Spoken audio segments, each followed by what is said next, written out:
Once upon a time, deep inside a peaceful forest, there lived a little beaver named Benny.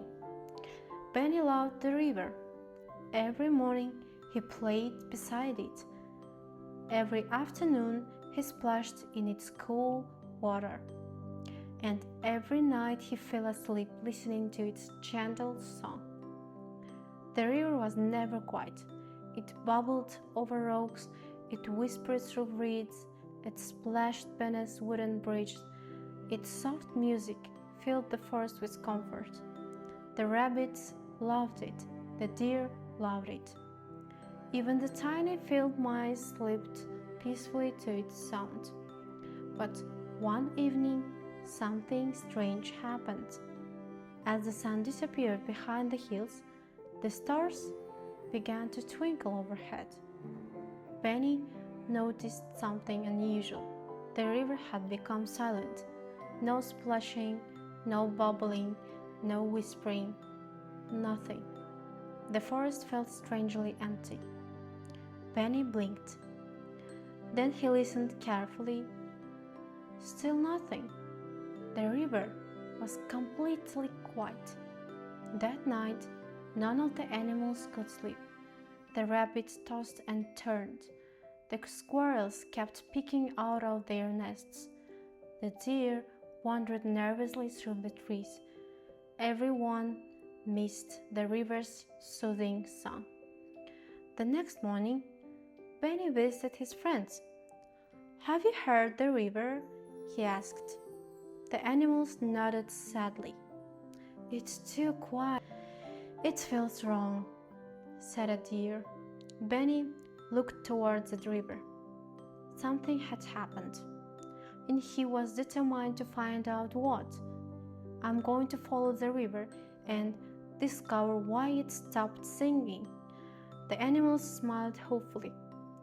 "Good luck, Benny." So, Benny packed a small bag. Inside, he placed an apple, a bottle of water, and his favorite green scarf. Then he began his journey. The morning air was fresh and cool. Birds sang softly above. Sunlight danced through the leaves. As Benny walked beside the river, he noticed something unusual.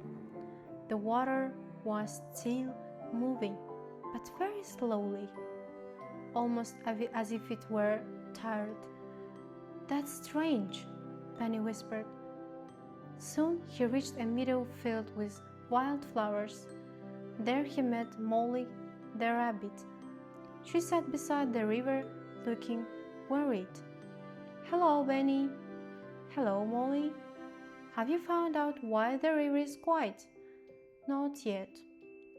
Molly pointed upstream. "I saw leaves floating from that direction. Maybe something happened farther along." Benny thanked her and continued onward. The farther he traveled, the narrower the river became. Soon he entered a beautiful forest filled with tall pine trees. The air smelled fresh and sweet. As he walked, he noticed more clues: broken branches, piles of leaves, small puddles. Something definitely wasn't right. By afternoon, Benny reached a rocky section of the river. There he met Oliver, the otter. Oliver floated lazily on his back. "Hello, Benny." "Hello, Oliver." "The river is quiet." "I know," said Oliver. "It's been getting slower every day. Have you seen anything unusual?" Oliver stretched his chin. "Well, I did notice a huge pile of branches farther upstream." Benny's eyes widened. "A pile of branches?" Oliver nodded. "Very large."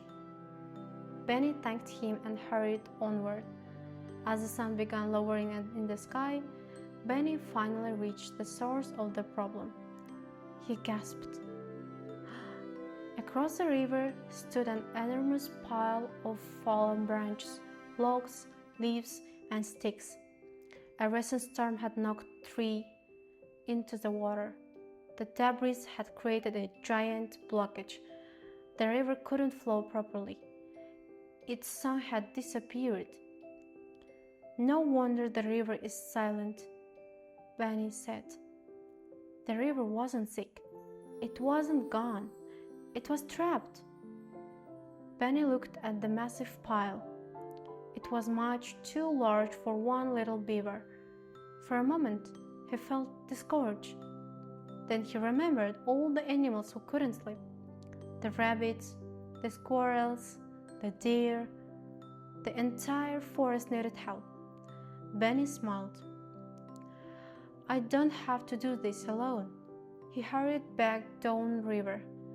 Along the way, he gathered his friends: Molly Rabbit, Oliver Otter, Danny Deer, several squirrels. Even the field mice wanted to help. Soon, a whole team stood beside the blockage. "What do we do?" asked Molly. "We work together," said Benny. The animals nodded. Everyone found a task. The squirrels carried small twigs, the rabbits moved leaves, the otters shifted branches floating in the water, the deer pushed larger logs. Benny organized everything carefully. Hour after hour, they worked together. The pile slowly became smaller. The sun disappeared. The moon rose. The stars appeared overhead. Still they continued. Then suddenly, crack! One large log rolled free. The river surged forward. Water rushed through the opening. Another branch broke loose. Then another. The blockage began falling apart. The animals stepped back. The river burst through the gap. Splash, swish, bubble, rush. Water danced over rocks once more. The river's song returned. The first filled with its beautiful music. Everyone cheered. "We did it!" The river sparkled beneath the moonlight. Its voice seemed happier than ever. As the animals celebrated, something wonderful happened. The river began glowing softly. Tiny silver lights danced across the surface. The water seemed alive with gratitude. Benny smiled. The river wasn't just flowing again. It was singing a beautiful song of thanks. The animals sat beside the water listening. The sound was peaceful, comforting, perfect. Soon, yawns began spreading through the grove. The rabbits yawned, the squirrels yawned, even the otters looked sleepy. The river's music was working its magic again. Benny wrapped his green scarf around his neck. He looked at his friends. He looked at the flowing river. He looked at the peaceful forest. Everything felt right again. That night, every animal returned home. The rabbits curled up in their burrows. The squirrels snuggled into their nests. The deer rested beneath the tree, and Benny returned to his cozy lodge. As he climbed into bed, he listened carefully. The river bubbled gently outside. Swish, splash, whisper. The familiar sounds filled the night. Benny smiled. His eyes slowly closed. The forest slept peacefully. The river sang softly beneath the moonlight. And the biggest problems can be solved when friends work together. And sometimes all a river needs is a little help to find its voice again. The end.